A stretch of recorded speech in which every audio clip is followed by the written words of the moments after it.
Yes friends, तो आज हम लोग हिंदी वर्जन में घटी ये योगाज के बारे में बात करते हैं। योग क्या होता है, क्योंकि जो पंचांग के 5 हिस्से होते हैं, 5 भाग होते हैं, उनके बारे में हम बात कर रहे थे। उनमें से हमने कुछ पहले डिस्कस किया हुआ है, पहले हम बातचीत कर चुके हैं। क्या है वो? जैसे हमने सबसे पहले नक्षत्र के बारे में बताया था, है ना। नक्षत्र क्या होती है, क्योंकि पंचांग के अंदर 5 पार्ट्स होते हैं, 5 भाग होते हैं। उसके क्या क्या होते हैं? तिथि, वार, नक्षत्र, योग एंड कर्म। कर्म को लास्ट में लेते हैं 5 में, लेकिन हमने क्या किया कि वार जो कि सबसे छोटा पार्ट होता है और सबसे आसान होता है, क्योंकि सभी लोग उसको समझते हैं। इजी पार्ट है ना, इजीएस्ट पार्ट ऑफ द पंचांग। तो हम वार को यानी दिनों के बारे में लास्ट में डिस्कस करेंगे 5वें हिस्से में। अब ये मैं 3rd स्टेप में योग लेता हूँ। 4था स्टेप हम कर्ण को लेंगे, क्योंकि हमने नक्षत्र के बारे में डिस्कस किया। तिथि इससे पहले लेक्चर सीरीज था 11th वाले, उसमें डिस्कस किया था। अब हम योग के बारे में डिस्कस करें। योग की क्या इंपॉर्टेंस होती है मैं डिस्कस करूंगा, अभी बातचीत करेंगे। और योग का क्या महत्व क्या होता है, क्या इंपॉर्टेंस है, इसका क्या यूज होता है, क्या जरूरत है इसकी, और इसकी हेल्प से किस तरह से जो कंट्री साइड में आप जाओगे, इंडिया में कहीं पर भी जाओगे, गाँवों की साइड में या रूरल एरियाज में और कंट्री साइड में, तो कंट्री साइड में जाने पर आप पाओगे कि हर जगह, हर गांव के अंदर, हर विलेज के अंदर एक ज्योतिषाचार्य या वैदिक ज्योतिष होता है, वैदिक ज्योतिषी होते हैं, और उनके पास में पंचांग होता है। पंचांग के अंदर हर एरिया में, ऑल ओवर इंडिया, किसी भी स्टेट में जाएंगे, लोकल जो पंडित होते हैं उनके पास में पंचांग होता है। पंचांग ये वैदिक टाइम से चला हुआ एक ऐसा इंडियन अल्मेनिक या इंडियन सारणी होती है ना, मैथमेटिकल सारणी होती है और टेबल होती है, जिसके अंदर लॉन्गिट्यूड्स दिए होते हैं, देशांतर सभी प्लैनेट्स के दिए होते हैं, लॉन्गिट्यूड, लैटिट्यूड वगैरह सभी दिया होता है, जिसको स्टडी करने पर इसके अलावा 5 ये चीजें दी होती हैं: तिथि, वार, नक्षत्र, योग एंड कर्म। तो तिथि के बारे में हम डिस्कस कर चुके हैं। नक्षत्र के बारे में मैंने शुरुआत में कहा था कि मून जिस नक्षत्र में पैदा हो, जब जन्म के टाइम पर कोई भी नेटिव जब बर्थ लेता है ना, किसी भी जातक की कुंडली में चंद्रमा जिस नक्षत्र में बैठा होता है शुरुआत में, उस नक्षत्र की जैसी क्वालिटी होती है वो उस नेटिव के अंदर हो जाती है, आती है। सभी जितनी भी क्वालिटी होती है वो उस नेटिव के अंदर होती है, ठीक है। इस तरह से नक्षत्र के बारे में डिस्कस किया। 27 नक्षत्र होते थे। 27 नक्षत्र के अलावा हमने एक 21 और 22 के बीच में जो अभिजीत नक्षत्र होता है उसको भी हमने काउंट किया था। अभिजीत नक्षत्र बहुत अच्छा होता है, उसका जो पीरियड है, टाइम पीरियड है, या उसको हम 22nd नक्षत्र कह देते हैं। 21st जो नक्षत्र है, उत्तर आषाढ़ और श्रवण नक्षत्र दोनों के बीच का नक्षत्र अभिजीत नक्षत्र ले लिया जाता है। इस अभिजीत नक्षत्र की हेल्प से योनिज का निर्माण होता है। 14 योनि होती है। किसी योनि में जन्म लिया किसी पुरुष ने, है ना, व्याघ्र योनि, है ना, और बहुत सारी योनियां होती हैं, मोस्टली एनिमल्स बेस्ड होती हैं। एनिमल्स, इवन कीट योनि, मनुष्य योनि, है ना, और गर्दभ योनि, है ना, और जो वो होती है जिसे मार्जर योनि बोलते हैं, बिल्ली को बोलते हैं मार्जर योनि। किस योनि में आपने जन्म लिया, इवन बंदर की जो योनि होती है, बांदर योनि, वो भी होती है। तो बहुत सारी जो 14 योनि होती है, उस योनि आप देखोगे कि मैंने जैसे एक सज्जन के बारे में डिस्कस कर रहे थे हम लोग, किसी नेटिव के बारे में, तो उस नेटिव के हॉरोस्कोप में जिस एनिमल की वो क्वालिटी थी, मीन्स उस एनिमल की योनि में वो पैदा हुए थे, उस एनिमल जैसी एक्टिविटी उनके अंदर पाई जाती।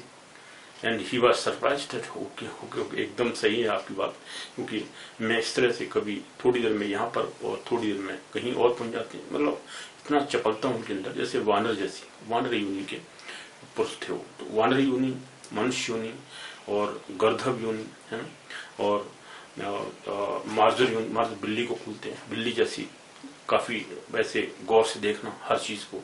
तो ये नेटिव के अंदर क्वालिटीज आती है। तो वो योनि में, किस योनि में आपने जन्म लिया, तो योनि के बारे में डिस्कस करते हैं। तो जब योनि डिस्कशन करते हैं, योनि 14 योनि होती हैं, तो 14 योनि के लिए 2-2 नक्षत्रों को एक साथ रखा गया है। 2 नक्षत्र को मिलाकर के एक योनि होती है। उस तरह हम 28 नक्षत्रों के बारे में बात करते हैं, हालांकि 27 नक्षत्र होते हैं। इस 27 नक्षत्र का जो टोटल मेजरमेंट 360 डिग्री होता है, 360 डिग्री में से ही एक छोटा सा पार्ट उत्तर आषाढ़ नक्षत्र का लेके और 1/15 पार्ट श्रवण नक्षत्र का लेके दोनों को मिला के एक अभिजीत नक्षत्र बीच में बना देते हैं, जिससे कि टोटल 28 नक्षत्र हो जाते हैं। और 28 नक्षत्रों को मिलाने पर दो दो नक्षत्रों को लेके एक एक योनि बनाई जाती है। तो उस योनि को जब को डिस्कस करते हैं या योनि के बारे में बात करते हैं, तब हम 28 नक्षत्र लेकर के बातें करते हैं। अदरवाइज नक्षत्र भी 27 होते हैं, जो कि हमने पहले 27 नक्षत्र होते हैं, उनके बारे में हम पहले डिस्कस कर चुके हैं। तो 27 नक्षत्र होते ही थे, उनमें एक 28 नक्षत्र को ऐड करके योनिस का निर्माण कर लेते हैं। इसलिए हम अभिजीत नक्षत्र को अलग से, यानी उसी मेजरमेंट में से लेकर के, ऐसा नहीं कि आपने एक्सटेंड कर दिया डिग्रीज को, 360 डिग्री से बियॉन्ड नहीं जाता, क्योंकि ग्लोबल एक पॉइंट पर बनने वाले एंगल का सम जितना होता है वो 360 डिग्री होता है। उसी के अंदर ही जो दो नक्षत्र होते हैं, उत्तर आषाढ़ और श्रवण, उसी का थोड़ा सा हिस्सा इसमें से लेके और 1/15 पार्ट उसमें से लेके श्रवण नक्षत्र का लेके अभिजीत नक्षत्र बीच में से बना देते हैं। ठीक है, तो एंगल का कोई वो नहीं हुआ, मीन्स एक्सटेंशन नहीं हुआ, उसी दोनों में से एंगल ले लेके थोड़ा थोड़ा हिस्सा दोनों नक्षत्रों का लेकर के हम अभिजीत नक्षत्र का निर्माण कर लेते हैं। तो अभिजीत नक्षत्र को लेकर के इसलिए 28 नक्षत्र कहते हैं कभी, लेकिन 27 नक्षत्र ही होते हैं। इसी तरह से योग भी 27 होते हैं, 27 नक्षत्र, 27 योग होते हैं। अब योग क्या होता है, योग की क्या क्वालिटी होती है, योग की हेल्प से क्या डिस्कशन होता है, सॉरी इसका यूज क्या होता है योग का। सबसे पहले योग का जो सदुपयोग है, योग का यूज है, वो ये होता है कि इसकी हेल्प से हम कोई भी शुभ कार्य करते समय, और योग को हम, योग मतलब क्या होता है, यूनियन, किसी चीज का मिलन, है ना। जब किसी दो चीज को जोड़ करके या दो चीजों को मिलाते हैं, दो चीजों को का यूनियन करते हैं, का योग करते हैं, उनको मिलाना होता है ना। दो चीज को मिला करके जब कोई चीज बनती है उसको योग बोला गया। जैसे योग जो हमारे एक्सरसाइज होती है ना, योग एक्सरसाइज, योग में जो बेसिक जो वो है ऋषियों का बेसिक जो मत है ऋषियों का, योग का जब निर्माण हुआ पतंजलि के हिसाब से या पतंजलि ऋषि के हिसाब से, हालांकि योग की काफी वैरायटी रखी है, लेकिन हम लोग जो लोकली करते हैं वो खाली जो वो होता है, इससे बोलते हैं जो खाली एक्सरसाइज होती हैं, है ना, उन योग करते हैं, कहते हैं थोड़ी योग का नाम बोलते हैं, तो उस योग को ही सिर्फ करते हैं। बाकी जो ध्यान योग वगैरह होता है, ध्यान योग लगा के आत्मा को ईश्वर से मिलाने की जो वो है परंपरा, फाइनली वो एक उसका मेन पर्पज तो यही था, ये अपनी जो स्पिरिट है, अपनी आत्मा है, उसको ईश्वर में किस तरह से लोग विलीन करते हैं, योग ईश्वर में मिला देते हैं, क्योंकि ईश्वर अंश जीव अविनाशी है ना, ईश्वर का ही अंश जीव होता है और आत्मा होती है, आत्मा ही ईश्वर का एक पार्ट है। ठीक है, ईश्वर के ही हम पार्ट मानते हैं वैदिक अस्त्र के हिसाब से या वैदिक शास्त्रों के हिसाब से आत्मा ईश्वर का ही एक पार्ट होती है। तो ईश्वर के साथ मिलान कैसे हो जाता है, आपका योग कैसे मिलाते हैं, यानी उसके साथ मिल जाता है, इसके कहते हैं वो क्या होना, उस आदमी का मीन्स योग हो जाना, या योग मतलब जोड़ना, ईश्वर के साथ में आपका मिलन होना है। और योग से लिबरेशन बोलते हैं इसको, लिबरेशन है ना, आत्मा और ईश्वर के साथ में जब आत्मा आपकी लिबरेट हो जाती है, तो उस आत्मा का मतलब ईश्वर से मिलन हो गया। ईश्वर के साथ में मिलन करने वाली जो आत्माएं होती हैं, मेन पर्पज योग करने के बाद में ऋषियों का यही होता था कि ईश्वर से आत्मा को किस तरह से मिलाया जाए, स्वाध्याय के द्वारा, योग के द्वारा, योगिक पोस्चर्स के द्वारा, योगिक की जो प्रक्रियाएं होती हैं, है ना, ध्यान योग, जो 8 प्रकार के योग होते हैं, अष्ट योग बताते हैं, तो 8 प्रकार के योग होते हैं, उनमें से एक ध्यान योग होता है। ध्यान योग लगा करके आत्मा को ईश्वर साथ में मिलाना, यानी दो चीजों को मिलन हुआ, इसलिए योग बोलते हैं, उसका नाम भी योग होता है। इसका नाम भी योग है क्योंकि यहाँ पर दो प्लैनेट्स के बारे में का यूनियन बताते हैं, यानी सूर्य और चंद्र, है ना, मून एंड सन, दोनों के लॉन्गिट्यूड्स को जोड़ करके हम इसका मिलन करते हैं, इसलिए योग बनाते हैं। तो इस योग का जो कंस्ट्रक्शन है या योग का बनना है, ये योग सन का लॉन्गिट्यूड और मून का लॉन्गिट्यूड लेकर के उनको ऐड करके बनाते हैं, यानी दो प्लैनेट्स का यूनियन कर रहे हैं हम लोग, है ना, दो प्लैनेट्स के लॉन्गिट्यूड्स का, देशांतर का यूनियन कर रहे हैं। हमने यहाँ लिखा हुआ योग इक्वल टू होता है योग बराबर चंद्र देशांतर प्लस सूर्य देशांतर में longitude of moon plus longitude of sun, 13 degree 20 minute से इसको डिवाइड करके योग की संख्या आ जाती है। कौन सा योग आपका प्रेजेंट में चल रहा है, जैसे आपके पास कोई आता है तो आप उस समय एट दैट मोमेंट सन और मून का लॉन्गिट्यूड निकालते हैं, दोनों के लॉन्गिट्यूड को ऐड करके आप देखते हैं उस समय कौन सा योग चल रहा है एट दैट मोमेंट, है ना, उस समय कौन सा योग का उसमें रन हो रहा है या योग इज रनिंग, उस योग के बारे में हम डिस्कस कर लेते हैं। जैसे योग निकल आता है तो आपको लगता है कि वो योग शुभ है, अशुभ है, ऑस्पिशियस है, इनऑस्पिशियस है, ये बात आपको देखनी होती है। जैसे ही उसका मालूम पड़ जाता है आपको कि कौन सा योग इस समय चल रहा है, अब वो योग शुभ है अशुभ है इसके बारे में सिर्फ आपको देखना होता है। उसको देख करके जो ज्योतिषी लोग होते हैं, है ना, पंचांग से ही सिर्फ इतना ध्यान देके टाइम को देख करके वो लोग सिर्फ बता सकते हैं कि ये योग इस समय चल रहा है, इस योग शुभ है या अशुभ है, इसमें आप काम करिए या काम मत करिए, क्या काम होता है, कौन से काम नहीं करने चाहिए, जो शुभ जितने भी शुभ कार्य होते हैं। तो अच्छा अगर योग उस समय चल रहा है उस योग के अंदर आप वो काम कर सकते हैं। अगर आप अच्छा और अशुभ योग चल रहा है तो अशुभ योग में वो कार्य आप नहीं कर सकते, ऐसा ज्योतिषियों का मानना होता है। वैदिक एस्ट्रोलॉजर्स का ये मानना होता है। वैदिक ज्योतिषी होते हैं उनका ये मतलब होता है कि योग को देख करके वो सिर्फ अशुभ और शुभ मुहूर्त का निर्माण करते हैं या शुभ और अशुभ पीरियड निकालते हैं, ठीक है।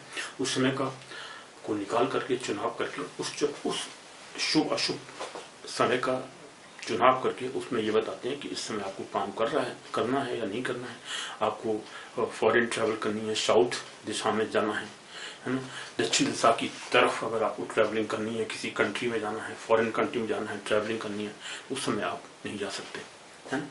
अशुभ अगर अशुभ योग का उसमें चल रहा है, अशुभ योग है उस समय, अशुभ योग के पीरियड में आप साउथ दिशा में नहीं जा सकते, ट्रैवलिंग नहीं कर सकते, कोई भी शुभ कार्य नहीं कर सकते उस पीरियड में। जैसे ही उस पीरियड का मतलब खत्म हो जाता है, वो पीरियड समाप्त हो जाता है, उसके बाद में जो उसका बाकी रिमेनिंग पीरियड होता है, बताएंगे कौन कौन सा हिस्सा उस योग का शुभ है और अशुभ है, ये सब फिर हम यहाँ निकालेंगे।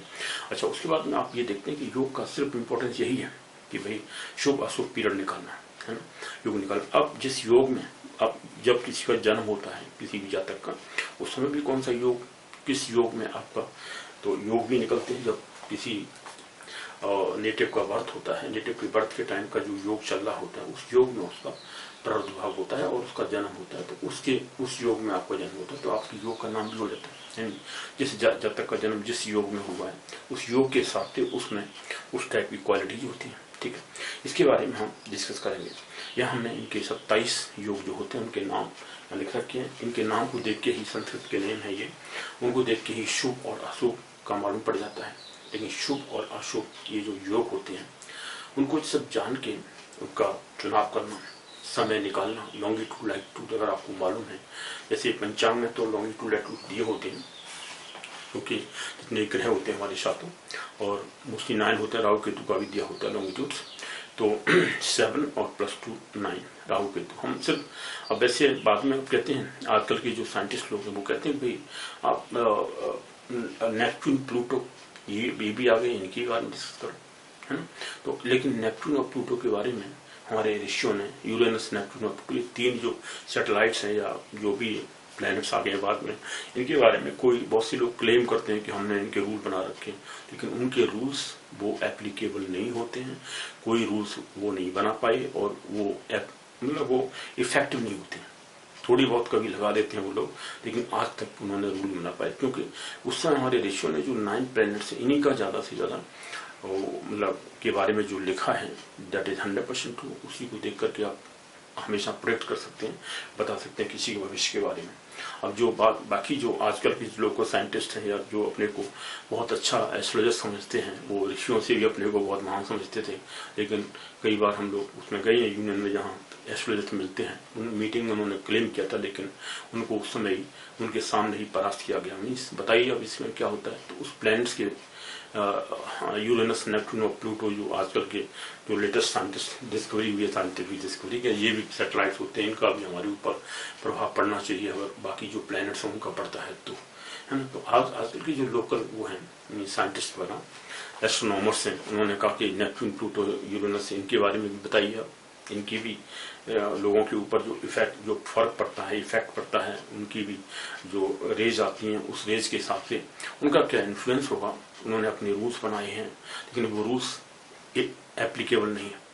जो ऋषियों ने, वैदिक ऋषियों ने जो रूल्स लिखे हैं बाकी प्लैनेट्स के बारे में, दे आर 100% ट्रू। उनकी हेल्प से 100% ट्रू प्रोडक्शन जाता है।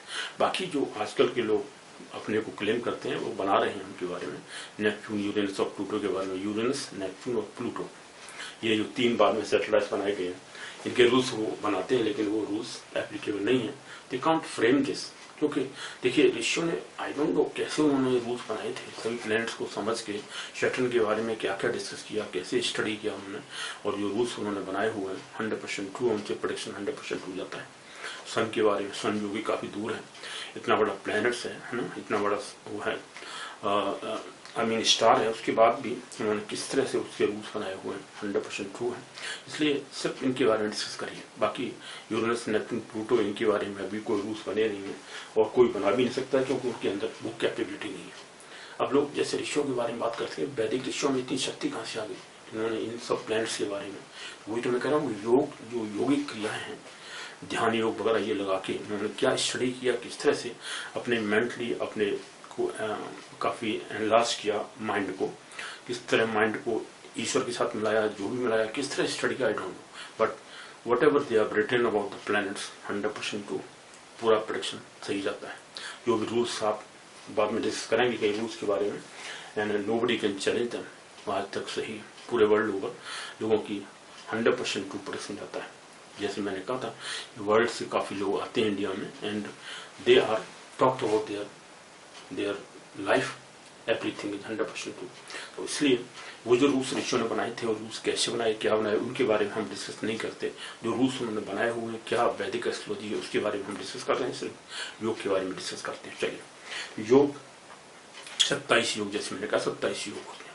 योग कैसे निकालते हैं, जैसे मैंने कहा दो प्लैनेट्स, सन और मून है ना, चंद्र और सूर्य, इनके दोनों के लॉन्गिट्यूड्स और देशांतर का योग करते हैं, 13 डिग्री 20 मिनट से डिवाइड कर देते हैं। नंबर ऑफ योग आ जाता है कि उस समय, उस टाइम पर जब आपने ये लॉन्गिट्यूड्स उस टाइम पर रखे हैं, ऐड किया है, उस समय कौन सा योग चल रहा था, उसके बारे में आपको मालूम पड़ जाता है। ठीक है, इसको डिवाइड करने पर ये रूल है, इसका फॉर्मूला है 100% ट्रू, साइंटिफिक फॉर्मूला है, मैथमेटिकल फॉर्मूला है, पूरा सही आता है, एग्जैक्टली आता है।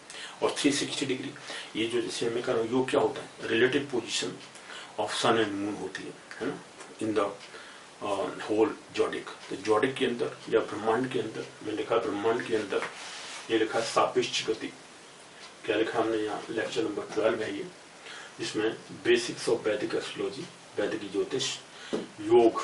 योग क्या होता है, चंद्र एवं सूर्य की ब्रह्मांड में सापेक्ष स्थिति, सापेक्ष स्थिति, रिलेटिव पोजीशन। तो relative position of sun and moon in the zodiac, right, ब्रह्मांड के अंदर, जॉडिक के अंदर, जहाँ ये सभी प्लैनेट्स मूव करते हैं अपनी अपनी ऑर्बिट्स में, तो उस ऑर्बिट्स के अंदर पूरे ब्रह्मांड में उनकी जो रिलेटिव पोजीशन है सन की और मून की, है ना, उनकी रिलेटिव पोजीशन में क्या वो है, कॉम्बिनेशन है, उसका यूनियन कितना है, उस यूनियन को मिला के एंगल्स के बारे में हम ये डिस्कस करते हैं। ये एंगल्स से मिलके सन और मून दोनों के एंगल्स को ऐड करने के बाद में जो टोटल वैल्यू आती है, उसको 13 डिग्री 20 मिनट से डिवाइड करके जो वैल्यू आती है, 27 नक्षत्र होते हैं, 27 योग होते हैं, सॉरी 27 योग कैसे आएंगे, क्योंकि टोटल जो एंगल्स का सम होता है, एंगल और मून की एक पॉइंट पर बनने वाले एंगल का सम, तो करो सन यहाँ पर है, मून इस समय यहाँ आ गया है, थोड़ी दूरी पर है, तो दोनों के एंगल के बीच में, दोनों का लॉन्गिट्यूड, ये सब लॉन्गिट्यूड, ये लॉन्गिट्यूड, दोनों के बीच में एंगल का जो वो है सम, तो दोनों के लॉन्गिट्यूड्स को ऐड करके, ठीक है, तो जो टोटल वैल्यू आती है, तो दोनों के बीच में हम ऐसे निकालते हैं, सपोज करो इन बिटवीन, तो ये वैल्यू बढ़ती जाती है, एडिशन। सपोज करो मून आगे आगे चलता है, सपोज सन पीछे है यहाँ पर और मून आगे चल रहा है, तो बीच में डिस्टेंस बढ़ती जा रही है, एंगल के बीच में डिस्टेंस बढ़ती जा रही है। जैसे ही सन, वो मून सन के पास आता है, उसी रे में, उसी लाइन में आ जाता है। अब दोनों एक साथ तो नहीं आ सकते ना, एक रे में आ सकते, एक सीधी लाइन में आ सकते हैं। सन जैसे यहाँ पर है तो मून भी उसी लाइन में आ गया, तो 0 डिग्री एंगल पे आ गए दोनों, है ना। उस समय 360 डिग्री टोटल बन सकता है दोनों के बीच का एंगल। और अगर हम उस समय 0 लेते हैं, 0 से भी स्टार्टिंग हो सकता है, लेकिन अगर 0 से लेते हुए ऐसे ऐसे मूव बढ़ता जा रहा है, इन बिटवीन यहाँ 360 डिग्री हो गया, जैसे स्टार्टिंग होती है उस पर जैसे आगे दोनों एक लाइन में, तो 0 हो गया 0 डिग्री। तो 0 डिग्री टू 360 डिग्री एंगल की टोटल वैल्यू हो सकती है। उसको डिवाइड करने पर जो वैल्यू आती है, तो उसमें जो भी कोशेंट या भाज्य आता है ना, उसकी संख्या आती है, होल नंबर कितनी बार भाग जाता है। तो जो भाग देने पर या डिवीजन करने पर इसका जो कोशेंट या भाग्य आता है, या भाज्य बोलते हैं इसको हिंदी में, तो भाज्य जो नंबर आता है उस नंबर में 1 ऐड कर देते हैं, क्योंकि रिमाइंडर कुछ आएगा। शेषफल जो बचता है that divided by 30 degree 20 minute है ना। तो कोशेंट यानी भाग्य और भाज्य प्लस रिमाइंडर मीन्स जो शेषफल बचता है वो डिवाइडेड बाई ये, दिस इज भाज्य, आई थिंक वो भाग्य होता है, ठीक है। दोनों में से ये ऊपर कोशेंट हो गया, ये डिवाइडेड पोर्शन हो गया, यानी जिससे हम डिवीजन कर रहे हैं वो नीचे कोशेंट, एंड ये डिनोमिनेटर और न्यूमरेटर। तो न्यूमरेटर में जो वैल्यू आती है उसको डिवाइड करने पर जो कोशेंट आएगा या भाग्य आएगा, भाज्य कह सकते हैं, भाज्य है ना, पूरा पूरा भाग देने पर जो नंबर आएगा होल नंबर, वो उसमें हम 1 ऐड कर देते हैं। क्यों? क्योंकि रिमाइंडर जो वैल्यू है वही तो नेक्स्ट वो नक्षत्र है, पूरा नक्षत्र। जैसे होल नंबर जो आता है, क्वेश्चन जो आएगा वो तो उतने तो नक्षत्र, उतने तो योग हमारे क्रॉस हो गए, यानी उतने तो योग आप पार कर गए। उसके बाद में नेक्स्ट योग जो आएगा उसमें आपका इस समय प्रेजेंट में योग चल रहा है, ठीक है।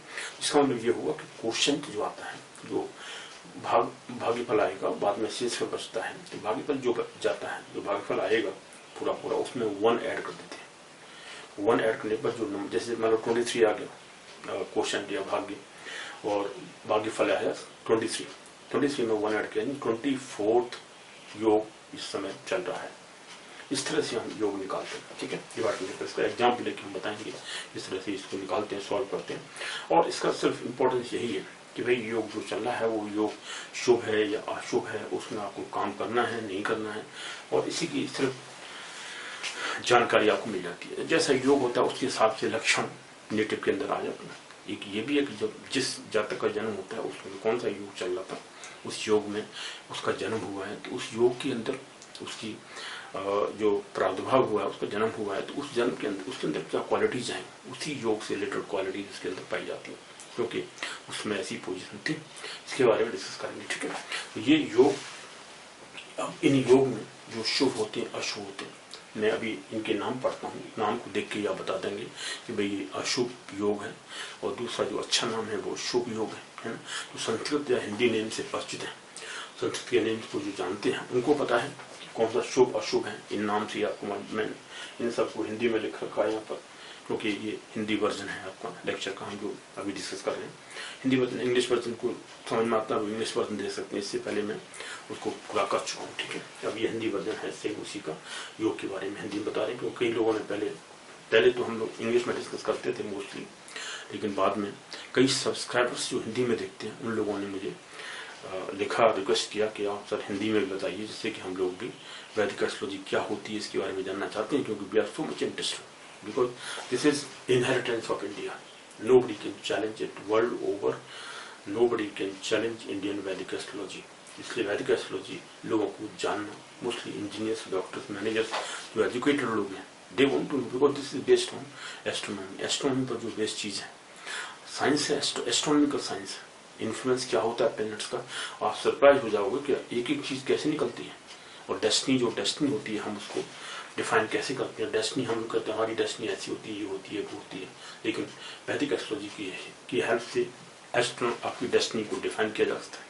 आपकी डेस्टिनी ये है, इस पीरियड में आपको ये मिलेगा, इस पीरियड में आपको ऐसा होगा, और आपकी उसके हिसाब से ही जो आपकी हॉरोस्कोप है, या हॉरोस्कोप के हिसाब से जो जन्म कुंडली है आपकी, उस समय प्लैनेट्स की जो पोजीशन थी जब आपका बर्थ हुआ था, उसके हिसाब से नेटिव का वो पूरा उसका जो पोजीशन है वो मालूम पड़ जाती है कि द पर्सन विल बी अच्छा होगा, प्रॉस्परस होगा सोसाइटी में, कैसी सोसाइटी में रहेगा, क्या उसका वो होगा, और फैमिली नेचर कैसा होगा, फैमिली कैसी होगी, आपस में क्या रिलेशनशिप होगी, दोस्तों के साथ क्या होगा, एवरीथिंग विल बी, और रिलेशंस विद अदर्स, और उसकी खुद की पोजीशन कैसी रहेगी, समाज में उसका क्या रेपुटेशन होगी या नहीं होगी, आपस के लोग विल बी रिकॉग्नाइज हिम और नॉट, विल रिकॉग्नाइज हिम और नॉट, तो ही विल बी रिकॉग्नाइज्ड और विल नॉट बी रिकॉग्नाइज्ड, कैसी, ये एवरीथिंग इज जस्ट डिफाइंड। इसको हम डेस्टिनी बोलते हैं।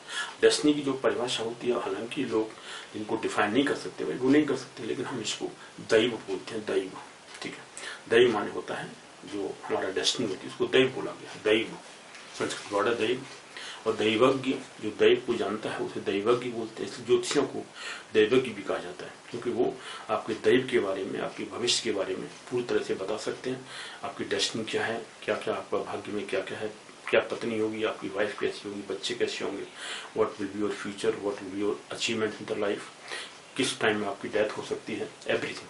तो इस तरह से ये जो डेस्टिनी है, दैव है आपका, उस दैव को जानने वाला है ना। तृतीय, जैसे हमने उसमें कहा था, लॉर्ड कृष्णा ने, मैंने पहले आपको बताया हुआ है कि पांचवा जो एक्टिविटी होती है वो दैव माना गया है। और दैव को जानने वाला फाइनली दैव डिसाइड करता है कि आपको वो चीज अचीवमेंट हो या नहीं हो।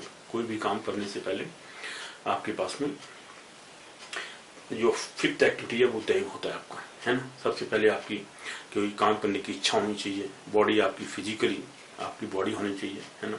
माइंड की पोजिशन होनी चाहिए, बहुत सारे विचार आपके दिमाग में आते हैं, विचारों को लेने के लिए, सोचने के लिए आपके माइंड में क्या क्या एक्शंस हो रहे हैं वो होने चाहिए, है ना। मैंने आपको पहले आपको इस बारे में बताया होगा, ठीक है। इसके हम बारे में बाद में डिस्कस करेंगे। और पहले मैंने किया हुआ है कि जो लॉर्ड कृष्णा ने गीता में कहा हुआ है कि वो जो 5 एक्टिविटी होती है, ठीक है, पहले बॉडी होनी चाहिए, बॉडी को जानने के लिए फिर आपकी बहुत सारे विचार होने चाहिए, है ना। बहुत सारे आपके जो एक्शंस लेते हैं वो एक्शंस आपके अंदर आने चाहिए, सोचने के विचार। फिर एक्शंस में आपको कर्म करने के लिए आपका माइंड भी डायरेक्शन होना चाहिए। और फाइनली जो आप कल चारों एक्टिविटीज कर लेते हैं, after that the fifth is your दैव, है ना। जो फिफ्थ दैव होता है वो दैव आपको उसका रिजल्ट पॉजिटिव देगा, नेगेटिव देगा, ये डिसाइड करने वाला आपका योग नहीं है। आपको सिर्फ कर्म करना है। Karma is your first right, and what the Daiva will tell you about will resulted into positive or negative, that is not to be decided by you. लेकिन इसके बारे में जो प्लानिटरी पोजिशन होती है उसको देख करके ज्योतिषी लोग बता सकते हैं। दैव, इसे दैवज्ञ बोला गया है ना।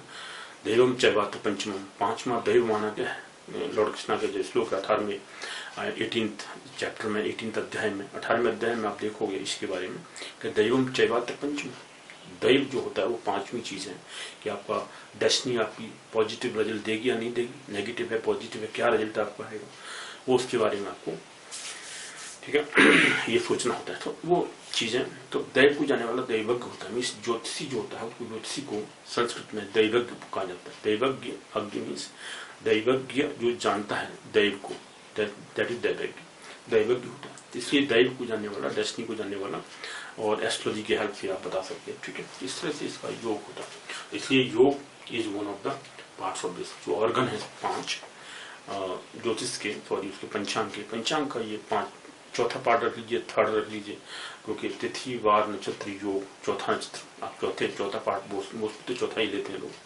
5वां कर्ण होता है, पहला तिथि, देन वार, थर्ड नक्षत्र, योग चौथा नंबर, 5वां कर्ण। लेकिन मैं इसको 5वें नंबर पर वार को लूंगा, जो कि सबसे लास्ट में लूंगा, 5वां नंबर वार, ठीक है। पहले हमने तिथि वो नक्षत्र के बारे में बताया, फिर तिथि के बारे में बता दिया, अब ये योग के बारे में, फिर कर्ण के बारे में बताएंगे। देन 5वां नंबर है आपका वार के बारे में, मीन्स डेज के बारे में। क्योंकि डेज क्या होते हैं, संडे से लेकर रविवार से लेकर के शनिवार तक। तो रविवार से रविवार, सोमवार, मंगलवार, बुधवार, बृहस्पतिवार, शुक्रवार और शनिवार, ये जो 7 डेज होते हैं इनके बारे में डिस्कस करेंगे फाइनली लास्ट में, 5वें नंबर पे। ये जो 5 पार्ट होते हैं पंचांग के, उसके बारे में डिस्कस कर रहे हैं। अब चलते हैं, हम इसको पढ़ते हैं क्या होता है, ठीक है। सबसे पहली बात है कि ये जो योग है, योग के बारे में 9 योग है। सबसे पहले शुरुआत वाले 9 योग में से कितने योग अशुभ हैं, कितने शुभ हैं, नाम को देख के आप बता सकते हैं कि भाई ये शुभ होगा और ये अशुभ होगा। देखिए पहला योग है विषकुंभ योग। पहला योग जो विषकुंभ है, नाम ही बता रहा है विषकुंभ। विषकुंभ मीन्स विष का गढ़ा, विष घट जिसे बोल सकते हैं आप, पॉइजन और पॉट फुल ऑफ पॉइजन, विष का भरा हुआ गढ़ा विषकुंभ। विषकुंभ अच्छा नहीं है, शुभ योग नहीं है, ठीक है। इस तरह से नाम से आपको मान पड़ा। तो पहला ही जो योग है वो शुभ नहीं है, अशुभ है, विषकुंभ। सेकंड नंबर प्रीति है। प्रीति नक्षत्र तो वो योग तो बहुत अच्छा है, प्रीति योग अच्छा है, नाम बता रहा है प्रीति। प्रीति मीन्स लवली है और ब्यूटीफुल में से तो योग है प्रीति, शुभ है। यस दोस्तों, तो हम लोग नक्षत्रों के बारे, इन योग के बारे में पढ़ रहे थे। पहला योग विषकुंभ, अशुभ होता है। सेकंड नंबर प्रीति, मैंने बताया प्रीति लवली, ब्यूटीफुल, अच्छा है।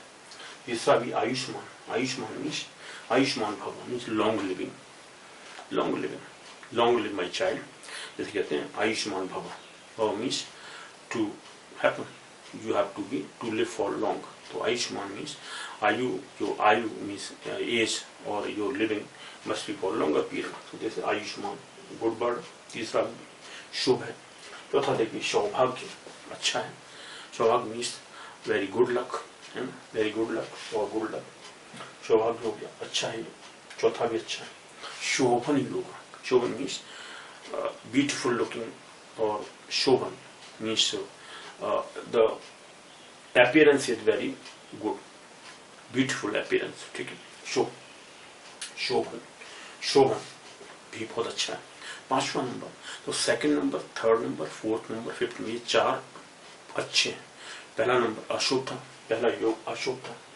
उसके बाद में प्रीति, आयुष्मान, सौभाग्य, शोभन और शोभन तक, यानी पांचवें तक, सेकंड से लेकर फिफ्थ तक, यानी 4, ये चार जो है वो शुभ प्लेनेट, शुभ योग है, सॉरी शुभ योग, ये चारों शुभ योग है। छठवां आता है अतिगंड, अतिगंड योग अच्छा नहीं है। गंड मीन्स यहाँ पर कॉन्फ्लिक्टेड पोजीशन, बहुत ही असमंजस वाली पोजीशन कह सकते हैं, असमंजस वाली सिचुएशन। यहाँ पर पोजीशन बहुत ही कॉन्फ्लिक्टेड है, एफ्लिक्टेड है, कॉन्फ्लिक्टेड है ना, इस कॉन्फ्लिक्टेड, कॉन्फ्लिक्ट अच्छा वर्ड, असमंजस वाली पोजीशन, अतिगंड पोजीशन। अतिगंड योग अच्छा नहीं है, छठवां नंबर, ठीक है। अतिगंड योग ये अच्छा नहीं है। अतिगंड योग के बारे में हमने सेवंथ शुकर्म, शुकर्म बहुत अच्छा है। शुकर्म जो योग है बहुत अच्छा है। शुकर्म मीन्स अच्छे कर्म, अच्छे कर्म, जो आप कर्म करते हैं सुकर्म होना चाहिए। सुकर्म, the person is doing his सुकर्म, यहाँ पर सुकर्म नहीं है, सुकर्म, the person who is doing good activities, उसे सुकर्म मतलब सुकर्म, द नेटिव एडजेक्टिव है सुकर्म, व्याकरण वाला वर्ड है। तो व्याकरण वाला वर्ड क्या है? सुकर्म means the person who is doing good activities, that is सुकर्म पर्सन, अच्छे कर्म करने वाला, सुकर्म, नॉट सुकर्म, राइट। सुकर्म, सुकर्म मीन्स तो अच्छा कर्म हो गया, लेकिन सुकर्म means the person who is doing good activities, और अच्छे कार्य करने वाला, सुकर्म। धृति, धृति मीन्स धैर्य होता है, पेशेंस, धैर्य, ठीक है। तति, क्षमा, दमो, अस्तेय, शौचम, इंद्रिय निग्रह, ये जो धर्म के 10 लक्षण होते हैं उनमें से पहला ही लक्षण होता है द पर्सन, जो धार्मिक पर्सन है, जो धर्म जानता है, धार्मिक पर्सन को पहले पेशेंट होना चाहिए, धृतिवान होना चाहिए। धृति मीन्स धैर्यवान, धैर्यवान पुरुष होना चाहिए। तो जो फर्स्ट लक्षण है धर्म का, धृति, क्षमा, दमो, अस्तेयम, शौचम, इंद्रिय निग्रह, धीर, विद्या, सत्यम, अक्रोधो, दशकम, धर्म लक्षण। ये 10 धर्म के लक्षण होते हैं उनमें से पहला ही लक्षण धृति वाला होता है, धृति। तो धृति 8वां नंबर, धृति मीन्स पेशेंस, धैर्य। तो पर्सन, जो धार्मिक पुरुष होता है, धर्म के पहला लक्षण है कि जो धार्मिक पर्सन है वो धैर्यवान होगा जरूर, उसके अंदर धैर्य होना चाहिए। ऐसा नहीं है कि फटाफट किसी को भी अटैक कर दिया, मार दिया, ऐसा नहीं। द पर्सन मस्ट बी, ये धर्म के जो 10 लक्षण है जो हमारे शास्त्रों में कहा गया, वैदिक शास्त्रों में, उनमें से धृति उसका पहला ही लक्षण होता है। धृति मीन्स धैर्यवान। तति, क्षमा, द पर्सन जो धार्मिक होता है उसको क्षमावान भी होना चाहिए। तति, क्षमा, दमो, दमो मीन्स दमन करने वाला, अपनी इंद्रियों को वश में रखने वाला। ऐसा नहीं है कुछ भी कभी कर बैठे, उसकी इंद्रियां, 5 इंद्रियां होती हैं, उनको वो बस में रखता है, कंट्रोल में रखता है, दमन करने वाला। धृति, क्षमा, दमो, अस्तेय, अस्तेय मीन्स चोरी नहीं करना, है ना। The person is not a thief, he must not be a thief, thief नहीं है वो, चोर नहीं है, चोरी नहीं कर सकता, he is not thieving type of activity or stealing anything, ठीक है, चोर नहीं हो सकता वो। धार्मिक person must not be a thief। तो धृति, क्षमा, दमो, अस्तेयम, शौचम, इंद्रिय निग्रह, शौचम इस पवित्र रहना, the person must be very pious person। वैसे यहाँ शौच माने होता है सफाई रखना भी है, साफ सुथरा हो सकता है, लेकिन यहाँ साफ सुथरे, बॉडली साफ सुथरी हो ऐसा नहीं है, उसकी मेंटली जो पोजीशन है, माइंड उसका साफ सुथरा होना चाहिए, मीन्स अंदर से उसकी जो आत्मा है दैट मस्ट बी साफ सुथरी, शौच होनी चाहिए। शौच मीन्स शौचम इंद्रिय निग्रह। अब यहाँ पे इंद्रिय निग्रह, दमन मीन्स पहले जो दम वर्ड था वो था मीन्स अपने को कंट्रोल में रखने वाला, मन को कंट्रोल में रखने वाला। यहाँ पर क्या है, शौचम इंद्रिय, शौचम या दति क्षमा दमो अस्थेयम, शौचम इंद्रिय निग्रह। इंद्रिय निग्रह, अब यहाँ पर इंद्रियों को कंट्रोल में रखना है ना। पहला जो वर्ड दमन था वो दमन मीन्स पूरा माइंड को कंट्रोल में रखना, यहाँ इंद्रियों को बस में रखना है सभी को। शौचम इंद्रिय निग्रह। धीर विद्या सत्यम क्रोध। अब यहाँ धीर, धीर जो वर्ड है वो और पेशेंस माने वो धीर मान पुरुष होना चाहिए। धीर मीन्स यहाँ भी धैर्यवान ही है, यहाँ धीर, धीरम सत्यम, धीर विद्या सत्यम क्रोध। धीर धीमा से होता है बुद्धि, बुद्धिमान होना चाहिए। धीर विद्या सत्यम क्रोध। धी यहाँ पे धी से मतलब है, धीर माने जो धरती पहला वर्ड था उससे मतलब नहीं, यहाँ धी माने होता है और उसको मीन्स उसके माइंड में धीर विद्या सत्यम क्रोध और धीमीश उसके अंदर बुद्धि को कंट्रोल में रखना चाहिए। धीर विद्या सत्यम क्रोध। धीर विद्या और विद्यावान होना चाहिए। Person must be educated one, उसके अंदर पूरी जो नॉलेज होती है मीन्स उसको विद्यावान होना चाहिए। धीर विद्या सत्यम अक्रोध, सत्य बोलने वाला होना चाहिए। अक्रोध, क्रोध नहीं करने वाला होना चाहिए। धर्म के 10 लक्षण होते हैं। अच्छा, धीर विद्या सत्यम अक्रोध, दशकम धन लक्षण। अक्रोध और क्रोध नहीं करना, ये दशकम धन, ये 10 धर्म के लक्षण होते हैं। जिस आदमी के अंदर ये 10 लक्षण पाए जाते हैं दैट पर्सन इज धार्मिक और धर्मात्मा। उस पर्सन को हम धर्मात्मा बोल सकते हैं, अदरवाइज सभी धर्मात्मा नहीं हो सकते। ठीक है, क्रोध नहीं करना, धार्मिक पुरुष और धर्मात्मा पर्सन कभी क्रोध नहीं करता। ठीक है, ये धर्म के 10 लक्षण होते हैं। सब में रेयर पाए जाते हैं, कुछ न कुछ तो कमियां सब में होती हैं। Nobody is perfect in the world.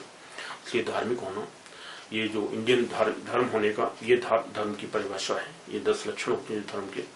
धीर विद्या सत्यम क्रोध, दशकम धर्म लक्षण, धर्म 10 धर्म के लक्षण। अच्छा, now come to the point. योग के बारे में डिस्कस करते हैं। योग भी लोगों को बारे में बताता है कि आपके अंदर किस टाइप की एक्टिविटीज होंगी, क्योंकि योग कौन सा प्रेजेंट है। अब मान लो ये आप धरती योग में आप पैदा हुए, naturally the person must be very patient one, है ना। उसके अंदर काफी अच्छा कंट्रोल होगा, बॉडी के अंदर काफी धैर्यवान होगा। तो ये नेम सजेस्ट कर रहे हैं। सुकर्मा आप में पैदा हो रहे, सुकर्मा तो अच्छे कर्म करने वाला होगा। The person will be very पीएस working person, he will be do पीएस वर्क। सुकर्मा पर्सन, सुकर्मा योग में पैदा हुए तो, ठीक है। तो इसलिए ये जो वर्ड है, अभी जो योग के नेम्स हैं, योग के जो नाम है, उन नाम के अंदर जैसे पैदा हुए वैसा ही उसके अंदर एक्टिविटी पाई जाती है। अगर आपका टाइम ऑफ बर्थ एग्जैक्ट है तो उस समय अगर आप टाइम निकालोगे, लॉन्गिट्यूड लैटिट्यूड प्लैनेट्स के दोनों के, लॉन्गिट्यूड सन और मून के दोनों को ऐड करके डिवाइड करोगे, उसमें कौन सा योग चल रहा होता है बर्थ के टाइम पर, तो उसकी हेल्प से ये लक्षण आपके अंदर पाए जाते हैं। ठीक है, सुकर्मा होना चाहिए। धरती शूल, शूल मीन्स बहुत ही कंटक वाला, कांटा जिसके अंदर होता है शूल, ये अशुभ है। 9th वन, 9th अच्छा नहीं है। शूल, शूल मां से, शूल मीन्स होता है जैसे जो पिकलिंग टाइप पर जो चुभने वाली चीज होती है। शूल, शूल माने वैसे तलवार भी कह सकते हैं आप, चाबुक कह सकते हैं, है ना। कील हो सकती है, चुभने वाली चीज होती है, सुई हो सकती है, नीडल। तो शूल टाइप का जो किसी के अंदर हमेशा किसी को चुभने वाली बात करे। तो योग, इस योग के अंदर अगर आप पैदा होते हैं और इस योग उस समय चल रहा होता है, शुभ नहीं होता। इसमें अगर कोई पैदा भी होगा, होते हैं लोग बहुत, क्योंकि कहाँ जाएगा भाई, टाइम तो यूनिवर्सल है, कभी भी कोई पैदा हो सकता है। तो सूर्य नक्षत्र में अगर कोई इसमें योग में पैदा हुआ है, the person will be very panicking type, always what you call panicking into mind of others. हमेशा दूसरों में कील घुसाना, चुभोना, ऐसे मतलब नहीं कि मारने वाला, बस शब्दों से ही आदमी को चुभोता रहेगा। फाइटिंग नेचर होगी इसकी, है ना। इस तरह से इनका लक्षण होता है। तो ये तो हो गया उस समय बर्थ के टाइम पर अगर ये प्रेजेंट है तो। लेकिन अगर ऐसा वो योग उस समय चल रहा है तो आपको कोई शुभ कार्य नहीं करना चाहिए, क्योंकि उससे या कार्य करोगे तो शुभ टाइप की एक्टिविटीज होंगी, मीन्स आपको काफी चुभने वाला वर्क होगा, वो काम सही नहीं होगा। That work will be very much piercing type, okay, in your life. आपकी लाइफ को काफी पैनिकिंग करेगा, डिस्टर्ब करेगा और शूल की तरह चुभेगा वो कर्म किया हुआ उस समय। ठीक है ना, इस तरह से इसका यूज होता है। तो शुभ है अशुभ है वो आपको देखना है, शुभ में अशुभ में पैदा हुए हैं आप, किसमें हुए हैं, तो ये इसकी हेल्प से भी लोगों की लाइफ के बारे में बताया जा सकता है। ठीक है ना, कि किस योग में आप पैदा हुए, उस योग को देख करके लोगों की लाइफ को आप डिस्क्राइब कर सकते हैं। इस तरह से मैं कह रहा हूँ, जो ज्योतिषी होते हैं, लोकल ज्योतिषी, और कंट्री साइड में आप जाओगे रूरल एरियाज में, इंडिया में कहीं पर भी, किसी भी पूरे ऑल ओवर इंडिया, किसी भी क्षेत्र में, महाराष्ट्र है ना, वेस्ट बंगाल, लोकल जो लोग ज्योतिषी होते हैं उनके पास में अपनी अपनी जो रीजन के हिसाब से उनके पास पंचांग होते हैं, है ना। पंचांग मोस्टली सब जगह लगभग एक जैसे ही होते हैं, लेकिन थोड़ा सा डिफरेंट होता है। जैसे मैं पहले बता चुका हूँ कि तिथियों का जो वो होता है, तिथि कैसे डिसाइड करते हैं, मिडिल ऑफ मंथ से लेते हैं, यानी जो फुल मून टाइम होता है उस फुल मून से नेक्स्ट फुल मून तक, या अमावस्या से अमावस्या तक लेते हैं, या पूर्णिमा से पूर्णिमा तक लेते हैं। तो जो मंथ का डिसाइड होता था तिथियों का, और सॉरी लूनर मंथ का, चंद्र मंथ कैसे निकालते हैं, चंद्र मंथ का निकालने का जो तरीका है, तो मैंने कहा था महाराष्ट्र, गुजरात, महाराष्ट्र, आंध्र प्रदेश, साउथ इंडिया और इवन राजस्थान को छोड़ के, राजस्थान नॉर्थ इंडिया में और दूसरी टाइप का लेता था चंद्र मंथ, और वहाँ दूसरा मंथ लेते हैं। तो इस तरह से ये जो थोड़ा बहुत डिफरेंस हो सकता है, लेकिन एक्टिविटीज लगभग सिमिलर होती है। द क्वेश्चन, अगर आपको पूरे इंडिया में घूमने का चांस मिलता है तो आप ऐसे लोकल लोगों से मिलेंगे, पंचांग वालों से, तो आप रिसर्च कर सकते हैं इसके ऊपर, उनके यहाँ क्या डिफरेंसेज ऑफ ओपिनियंस हैं, वहाँ क्या पंचांग चलता है, वहाँ पंचांग कैसे चलता है, किस टाइप की चीज़ें होती हैं, कहीं पर किस चीज़ को ध्यान दिया जाता है, योग को दिया जाता है ना, और मुहूर्त को निकालने पर ज़्यादा ध्यान दिया जाता है, कई जगह पर कुछ और चीज़ निकालने पर ज़्यादा ध्यान दिया जाता है। तो ज्योतिषी जो पंचांग को पढ़ते हैं लोकल एरियाज में इंडिया में, उनके ऊपर ये डिपेंड करता है। लेकिन ये जो 5 बेसिक चीज़ें हैं, इनको जानने से वैदिक एस्ट्रोलॉजी को समझने का जो अच्छा तरीका है, बेसिक्स जानने का, वो base one of the background है, ये बेस जो फंडामेंटल्स हैं या बेसिक्स हैं उनमें से ये एक होते हैं, इसलिए मैं इनको ले रहा हूँ। और अदरवाइज इनके अलावा बहुत सारी और चीज़ें, कैरेक्टरिस्टिक्स के बारे में, हर प्लैनेट्स का ट्रांजिट हो रहा है उस तरह क्या डिस्कस करेंगे, वो चीज़ें बहुत सारी। Means it's not a smaller subject is very wide. अगर आपकी लाइफ अच्छी तरह डिवोट कर सकते हैं, then you can get lot of experiences daily study. Okay, और जो मैं जैसे कई सब्सक्राइब्स कहते हैं, जो मेरी सब्सक्राइब्स फैमिली है, the people who have joined me और has become subscribers of my channel, तो वो लोग डिमांड करते हैं कि सर इसके बारे में आप डिस्कस करने के बाद में ये बताइए वो बताइए। मैं सबको, मुझे पता है क्या क्या नोट करता हूँ, सभी के मैं व्यूज पढ़ता हूँ, आपने कमेंट करिए, व्यूज दीजिए, that is very most welcome for that. लेकिन जितने भी जो बेसिक्स हैं, what I have studied in my life through from my ancestors, from my parents, my grandparents, my grandparents, because I have the horoscope of my grandfather's grandfather, right? My grandfather's grandfather, grandfather, and all my family members. So I have seen that how those horoscopes were casted by them or cast by them. ठीक है, उस समय casting का क्या process होता था, किस तरह से वो लोग कास्ट करते थे, प्रोसेस लगभग सेम है। अब हम लोग साइंस के हिसाब से पढ़ते हैं, एस्ट्रोनॉमिकल मैथमेटिकली, तो उसमें क्या डिफरेंसेज आ गए हैं, इस समय हम क्या डिस्कस करते हैं, लेकिन बेसिक सब वही है। ओके, जो वैदिक एस्ट्रोलॉजी की जो बुक्स हैं वो तो वही थे, वही पढ़ते थे सभी, है ना। जो वैदिक शास्त्र है ज़्यादा सेम। तो उस समय क्या डिफरेंसेज, काफ़ी लंबी उसमें हॉस्कोप होती थी, काफ़ी लंबी चीज़ बनाते थे वो लोग, जो हमारे कुलगुरु वगैरह हुआ करते थे, गुरु लोग होते थे, है ना।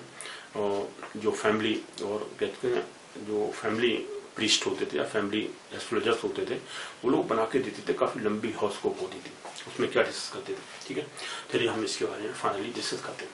तो ये 9 में से 3, फर्स्ट वन जैसे मैंने कहा, प्रथम, 6th वन और 9th वन, ये 3 अशुभ नक्षत्र हो गए, अशुभ योग हो गए, सॉरी अशुभ योग है फर्स्ट वन।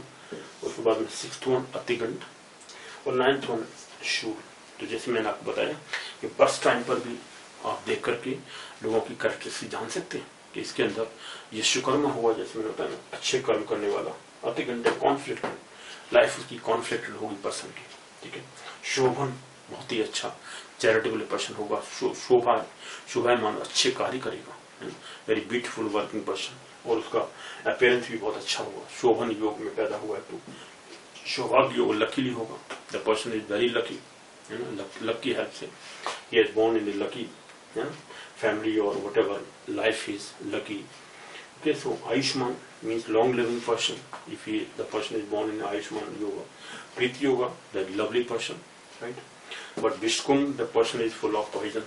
अगर उस पीरियड में पैदा हुआ है, विश्वकुंभ के अंदर फर्स्ट पीरियड है, मैं बताऊंगा कौन सा पीरियड होता है, उसको अवॉइड करके दूसरा पीरियड में अगर पैदा होता है तो लक्षण बहुत ही कम हो जाते हैं. मीन्स उसने जो लक्षण विश्वकुंभ में होते हैं वो नहीं होते. ठीक है, अगर उस पीरियड को उसने अवॉइड किया हुआ है बर्थ के टाइम पर, या आप कोई शुभ कार्य करने जा रहे हैं तो भी आप कर सकते हैं. तो अगर उस पीरियड को, जिस पीरियड में वो अशुभ होता है, उस पीरियड को छोड़ के बाकी बच्चे पीरियड में अगर कोई पैदा होता है ना, उसका जन्म होता है जातक का, या कोई कार्य आप करते हैं तो वो कार्य शुभ हो सकता है, या उस पर्सन के अंदर विश्वकुंभ जैसी एक्टिविटीज नहीं हो, है ना, पॉइजनस कार्य करने वाला आदमी नहीं होगा, है ना, the person will not be so much poisonous, उसकी एक्टिविटीज अच्छी सुधर जाएंगी, है ना, the person is not so much poisonous. इस तरह से इनके बारे में हम डिस्कस करते हैं. ठीक है, जन्म के टाइम पर भी कौन सा योग प्रेजेंट है, या जब आप कोई आपसे पूछता है तो उस समय कौन सा कर्म चल रहा है, आपको बाहर जाना चाहिए, तो साउथ इंडिया में ट्रैवल नहीं करना चाहिए, साउथ डायरेक्शन के अंदर, है ना, वो उस समय अगर ये अशुभ योग चल रहा है उस समय, तो आप साउथ डायरेक्शन में ट्रैवल नहीं करते, मोस्टली वो अवॉइड करते हैं, ऐसा कहा जाता है. और जो शुभ कार्य होते हैं वो भी नहीं करते, शुभ कार्य नहीं करना चाहिए, मोस्टली जो शुभ कार्य है उन पीरियड में नहीं करना चाहिए. जो पीरियड अभी दिए हैं, या मैं बताऊंगा कौन कौन सा इनका पीरियड होता है. अब आते हैं next 10th गंड, Atiganda 6th one और 10th दोनों ही अशुभ होते हैं, गंड एंड अतिगंड. अतिगंड ज्यादा कॉन्फ्लिक्टेड, ये गंड कॉन्फ्लिक्टेड है, ये भी कॉन्फ्लिक्ट होता है. 11th वृद्धि बहुत अच्छा है. ध्रुव, ध्रुव means fixed one. 12th one is, 12th में क्या है, ध्रुव. ध्रुव योग बहुत अच्छा है, फिक्स्ड होता है. The person who is born in ध्रुव योग वेरी मच फिक्स्ड, नेचर उसकी फिक्स्ड होती है. The person is not always moving from one statement to another statement, he is always telling the truth और स्टेइंग अपॉन हिज स्टेटमेंट. ठीक है, जैसे ध्रुव, ध्रुव योग हो गया, अच्छा है. लेकिन 13th व्याघात, व्याघात जो है वो अच्छा नहीं है. तो 13th व्याघात ये भी अशुभ योग होता है, अशुभ योग होता है. ठीक है, उसके बाद में हर्षण बहुत अच्छा है 14th. 15th ये भी अशुभ है. वज्र 15वां योग है, उसका नाम वज्र है. वज्र योग भी अच्छा नहीं होता. ठीक है, अशुभ योग है. वज्र के अंदर भी the person who is born in, जैसे वज्र योगा, अब मैं योग बर्थ के बारे में कह रहा हूँ, तो वज्र टाइप का होता है. Means very much what you call, इनमें से वेपन में से वज्र होता है, वज्र से हम आघात करते हैं, किसी पर अटैक करते हैं, उस टाइप का होता है. The person is very much वज्र टाइप. वज्र मीन्स आप ऐसे कह सकते हैं कि फिक्स टाइप का है, हमेशा जिद्दी टाइप का आदमी है, वो किसी को हमेशा हानि पहुंचाएगा. The person is so much वज्र लाइक. वज्र मीन्स वो दूसरे के लिए हानिकारक होगा, हमेशा उसकी संपर्क में आने पर ही आदमी का लॉस हो सकता है, खत्म हो सकता है, उसकी डेथ हो सकती है, वट एवर.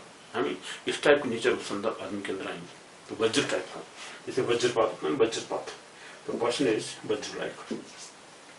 तो वज्र, उस समय वज्र के टाइम पर भी, वज्र जो योग चल रहा है उस समय भी आप शुभ कार्य नहीं कर सकते.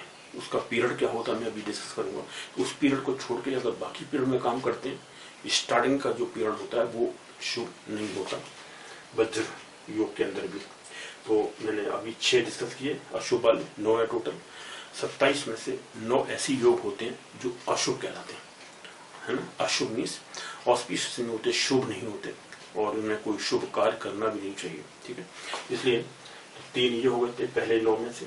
अभी 3 अभी तक हो गए. और देखिए 15 में के बाद में 17th भी, 16th तो सिद्धि बहुत अच्छा है, सिद्धि योग. 16th सिद्धि योग अच्छा है. व्यतिपात 17th व्यतिपात 9 तक, ये भी अच्छा नहीं है. व्यतिपात और 27वां योग वैधृति, 27 में योग है वैधृति.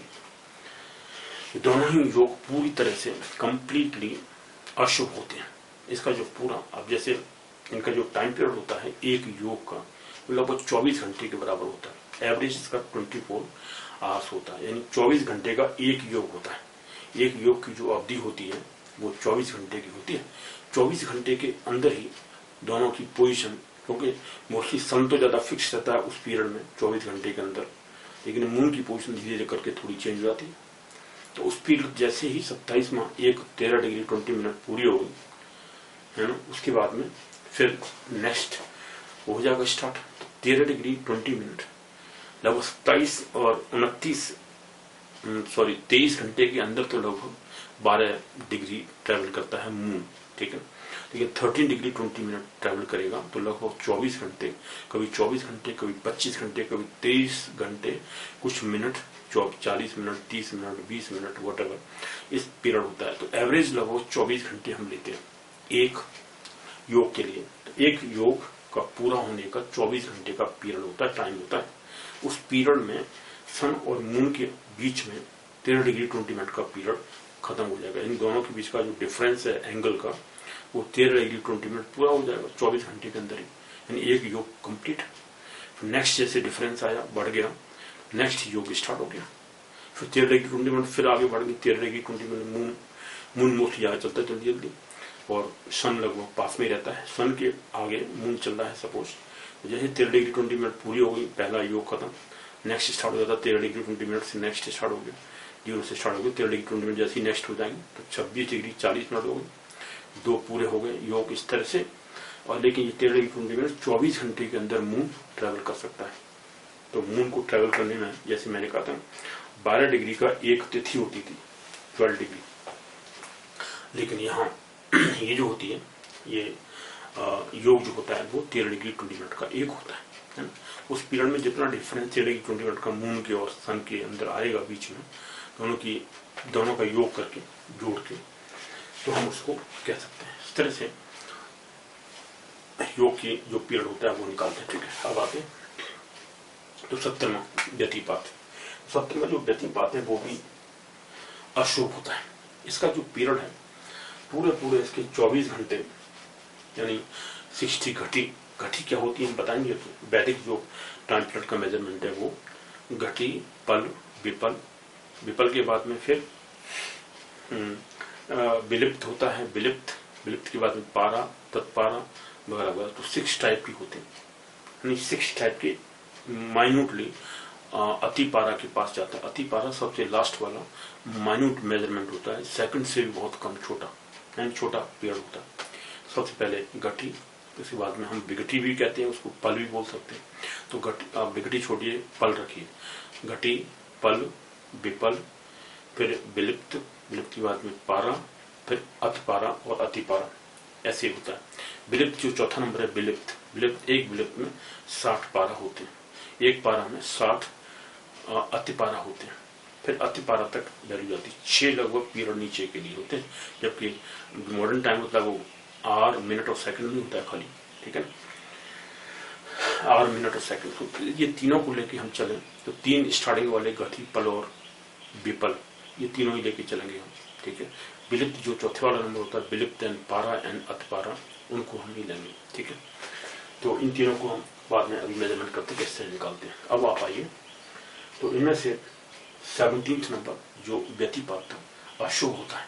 पूरा ये कंप्लीट योग, पूरा 24 घंटे का जो योग है व्यतिपात, ये पूरा का पूरा अवॉइडेबल होता है, इसको अवॉइड करते हैं। अशुभ कार्य वो शुभ कार्य नहीं करते, पूरा अशुभ होता है ये।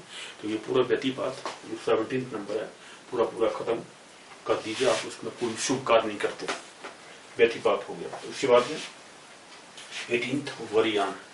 18th वरियान अच्छा है, वरियान वर्ड है, अच्छा है, ठीक है। वरियान, और यहाँ पर Waryam means may be the person is very much यान टाइप।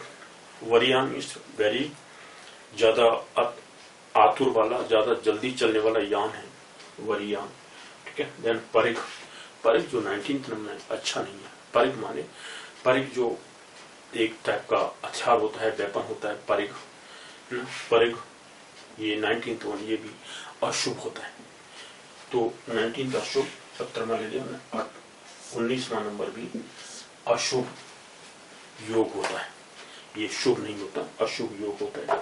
इसको भी छोड़ते हैं अशुभ को, ये भी अशुभ का 19। 20th शिव बहुत अच्छा है, शिव सिद्धि 20 अब देखिए जो 21वां नंबर है वो सिद्ध है, सिद्ध सिद्ध अच्छा है। साध्य 22वां नंबर साध्य, और 16वां नंबर देखिए 16 नंबर में सिद्धि था, सिद्धि एंड ये साध्य। यहाँ पे सिद्धि जो वर्ड है 16 सिद्धि, सिद्धि का मतलब है कोई चीज हैंडलेबल और मैनेजेबल, ठीक है। सिद्धि प्राप्त होगी उसको, सिद्धि प्राप्त करना मतलब कोई चीज अब बस में कर लेना, कोई चीज कंट्रोल कर लेना। The person is very much controllable, he can control anything, है ना। सिद्धि प्राप्त पर्सन है, सिद्धि अच्छा योग था 16 नंबर। और जबकि साध्य जो वर्ड है 22वां नंबर साध्य, यही बहुत अच्छा है। साध्य का मतलब है the person is can control anything, साध्य करने वाला है, ही कैन कंट्रोल। वहां सिद्धि वो कंट्रोल कर सकता है। The person is already having, सिद्धि प्राप्त है, उसके अंदर कोई ऐसी चीज है, शक्ति है उसके अंदर, सिद्धि प्राप्त है पहले से ही। जबकि साध्य है the person can control anything, can do anything, कोई चीज अचीव करने में उसके अंदर महारत हासिल है, साध्य पर्सन है। साध्य योग अच्छा होता है, साध्य के अंदर पैदा हुआ आदमी the person is can control anything, can achieve anything, achieve कर सकता है साध्य। एंड शुभ 23वां नंबर शुभ, ये भी अच्छा है। शुभ साध्य सिद्धि 21वां नंबर सिद्ध। तो 20 से लेके 19 को छोड़ के 20, 21, 22, 23, 24 शुक्ल, 24वां नंबर शुक्ल बहुत अच्छा है। ये भी शुक्ल मीन्स जैसे शुक्ल पक्ष होता है वैसे ही ब्राइट पीरियड। तो यहाँ शुक्ल टाइप का अगर कोई पर्सन इस योग में पैदा हुआ है शुक्ल type, that person is very much brighten up, अच्छा होता है, लाइटेड पर्सन है, उसके अंदर लाइट है, प्रकाश है, प्रकाशित पर्सन है, वो काफी लाइट देगा लोगों को। यानी means his life will be full of light, means light, enlightened one, enlightened person. Then Brahma 25वां नंबर है ब्रह्म, ये बहुत अच्छा है। ब्रह्म टाइप का द पर्सन इज ब्रह्म टाइप, मीन्स ब्रह्म मीन्स कंट्रोलेबल। जैसे ब्राह्मण की जो पोजिशन वो है definition, the person is knowledgeable, okay. ब्रह्म type he can achieve anything, he has some what you call power of achievement, कुछ उसके अंदर शक्ति, शक्तिवान पुरुष है, ब्रह्म टाइप का है। ब्रह्म से उसको सिद्धि प्राप्त है। ब्रह्म में the person is very much controllable, knowledgeable, right. Like ब्राह्मण के अंदर ब्रह्म से ब्राह्मण बना, तो ब्राह्मण the person is knowledgeable, controllable, right. इंद्रिय 26 इज ऑल्सो गुड।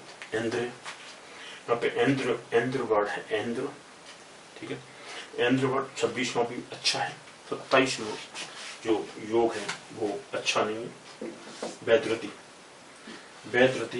27वां योग भी अच्छा नहीं होता, अशुभ योग है। ये अशुभ योग कितने हो गए? 9।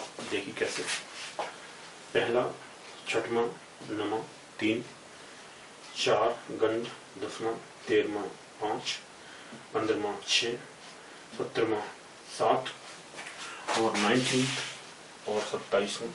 इस तरह से 9 अशुभ योग होते हैं। देखो आपने 27 योग में से ये जो 9 योग होते हैं, नाम इनके सजेस्ट कर रहे हैं, ये अशुभ योग होते हैं। इनमें कोई कार्य शुभ नहीं करना चाहिए, लेकिन पूरे ही भाग में नहीं करना चाहिए। क्या इसकी वो है, मीन्स इसकी डेफिनेशन फर्दर, तो आप ये देखिए हमने लिखा हुआ योग का अशुभ भाग कौन सा होता है। योग का अशुभ भाग त्यागनीय योग, जिसको त्यागा जा सकता है। इसके अंदर किस योग में कितना पार्ट उसके अंदर होता है, कितना हिस्सा होता है, मैं घटी में भी निकाला है। जैसे हमने योग निकाला अशुभ भाग घटी के अंदर, घटी में निकालेंगे तो घटी पल विपल में निकालते हैं, और उसी को हम कन्वर्ट करके घंटों में निकालते हैं। अशुभ भाग घंटे के अंदर आर्स, ठीक है। तो मेलिफिक पार्ट इन आर्स और ये मेलिफिक पार्ट इन घटीस। तो घटी के अंदर ये जो 9 आपके योग थे जो कि अशुभ थे, उनके हमने नाम लिखे, पहला, छठवां, 9वां, 10वां, 13, 13वां, 15वां, 17वां, 19वां और 27वां। ये जो 9 योग हैं ये अशुभ होते हैं। इनके नाम हमने यहाँ लिखे हुए। इनके कौन कौन से हिस्से कैसे याद रखोगे आप इनको, मैं बताऊंगा अभी। इसके अलावा एक बात और होती है, जो पंचक पीरियड होता है, पंचक पीरियड। जैसे आप कहीं लोकली गांव में जाते हैं, लोकल में आप रहते हैं, तो बचपन में हम लोग सुना करते थे कि भाई पंचक पीरियड चल रहा है, आपका पंचक का समय चल रहा है, इस समय ये ये स्ट्रेंथ पहले मैं इसके योग के बारे में बताता हूँ, पूरा कंप्लीट कौन कौन सा अशुभ पार्ट होता है हर योग का। तो पहला योग जो विश्वकुंभ है उसका प्रारंभ की 3 घटी, एक घटी कितनी थोड़ी 1 आवर की वैल्यू 2.5 घटी के बराबर होती है, यानी एक घटी की जो वैल्यू होती है वो 24 मिनट्स के बराबर होती है, घंटा मिनट सेकंड, तो 24 मिनट के बराबर एक घटी होती है। तो 1 घटी 3 घटी कितना हुआ 3 × 24 मल्टीप्लाई किया 24 या 72 मिनट आ गई। 72 मिनट को घंटों में कन्वर्ट करोगे तो 1 घंटा 12 मिनट। तो 1 घंटा 12 मिनट का पहला जो स्टार्टिंग का पीरियड होता है प्रारंभ का 3 घटी। तो इस विश्वकुंभ की पहली 3 घटी को छोड़ के बाकी जो हिस्सा बचा वो शुभ होता है, उसको आप उसमें आप वो कार्य कर सकते हैं। शुभ कार्य कोई भी करना हो, बाहर जाना हो, शुभ कार्य करना हो, कंस्ट्रक्शन करना हो, घर बनाना हो, घर का निर्माण कर रहे हैं, कोई भी शुभ कार्य स्टार्ट कर रहे हैं, कोई बिजनेस करने जा रहे हैं, है ना, कोई भी बच्चों का मुंडन करवाना है, केशांत कहते हैं, केशांत है ना, बच्चों का शुरुआत की पहला मुंडन करना है बालों का, तो वो करवा सकते हैं, शुभ कार्य कर सकते हैं उस पीरियड में।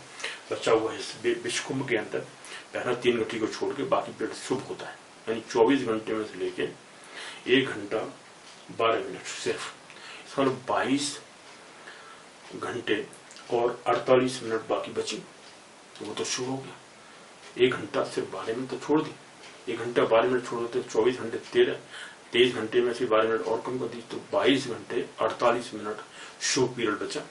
24 मिनट मतलब 24 घंटे का विश्वकुंभ है अकेला, उसमें से 1 घंटा 12 मिनट हटा दीजिए स्टार्टिंग वाली, बाकी अच्छा होता है पीरियड ये। बाकी ये जो योग होता है वो शुभ होता है, उसमें आप वो कार्य कर सकते हैं। ठीक है, अतिगंड 6वां नंबर, इसकी स्टार्टिंग 6 घटी प्रारंभ की 6 घटी अशुभ होती है, बाकी जो बच्चा पीरियड होता है वो सही होता है 6 घटी। इसका मतलब पहला जो था 3 घटी थी, 3 घटी का 24 मिनट के हिसाब से 1 घटी में 24 मिनट, 3 घटी में 3 × 24 वो था। अब यहाँ 6 घटी 6 से मल्टीप्लाई करो तो 24 को, तो 24 से मल्टीप्लाई करोगे तो 2 घंटे 24 मिनट आएंगे। ठीक है, 2 घंटे 24 मिनट, यानी वो हमने वहां लिख दिया 2 घंटे 24, क्योंकि पहले में 3 घटी का मतलब 1 घंटा 12 मिनट थी, इसका डबल कर दीजिए 2 घंटे 24 मिनट। 6 घटी स्टार्टिंग की अतिगंड की 6वां वो है क्या योग, जो कि अतिगंड, और 10वां है गंड। गंड की भी प्रारंभ की 6 घटी अशुभ होती है। तो देखिए दोनों गंड वाले अतिगंड और गंड, अतिगंड 6वां होता है, 10वां गंड होता है, ये दोनों ही कॉन्फ्लिक्ट एरिया वाले 6 घटी स्टार्टिंग की दोनों की ये अशुभ होती हैं, बाकी जो पीरियड बचता है वो सही होता है। यानी 2 घंटे 24 मिनट को छोड़ के बाकी जो बचे, अब 21 घंटे पूरे और 24 दूनी 48 होता है, 24 + 36 मिनट, 36 मिनट और बची, तो 21 घंटे 36 मिनट का पीरियड बाकी जो बच्चे वो तो सो गए, उसमें वो कार्य आप कर सकते हैं।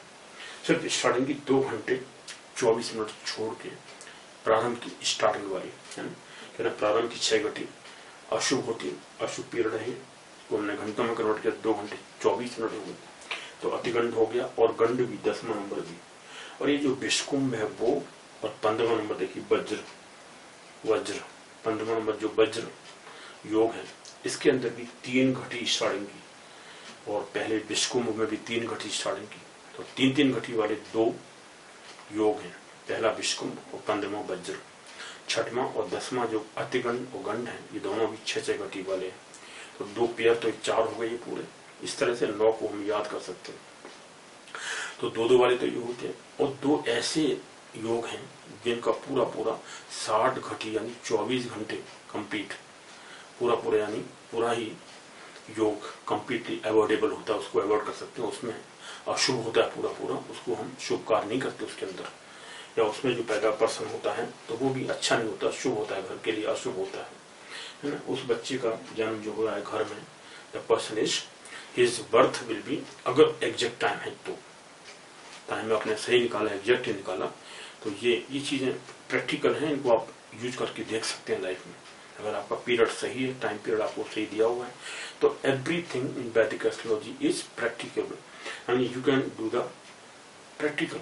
आप इसको देख करके चेक कर सकते हैं अपनी लाइफ के अंदर, अगर ऐसा हो रहा है नहीं हो रहा है, क्या है, तो आप इसको निकाल के कौन सी घटी या सॉरी कौन सा योग आ रहा है, उस योग के अंदर क्या ये जो लक्षण हम बता रहे हैं क्या वो सही है, उसके अंदर चेक कर सकते हैं। इसलिए आप वैदिक एस्ट्रोलॉजी में यही तो खासियत होती है कि आप इसको एस्ट्रोनॉमिकली निकाल के एग्जैक्टली चेक कर सकते हैं। ऋषियों ने जो बात बताई है वो सही है कि नहीं है, आप इसको चेक कर सकते हैं। अच्छा, तो अब आगे आप तो गंड और अतिगंड के बारे में बता दिया हमने, फर्स्ट और 15th के बारे में बता दिया, वज्र और पहला विश्वकुंभ के बारे में, दोनों में 3-3 घटी और 6वीं में और 10वीं में 6-6 घटी स्टार्टिंग की अशुभ होती है 2 घंटे 24 मिनट 2 घंटे 24 मिनट। अब आते हैं 9th नंबर शूल।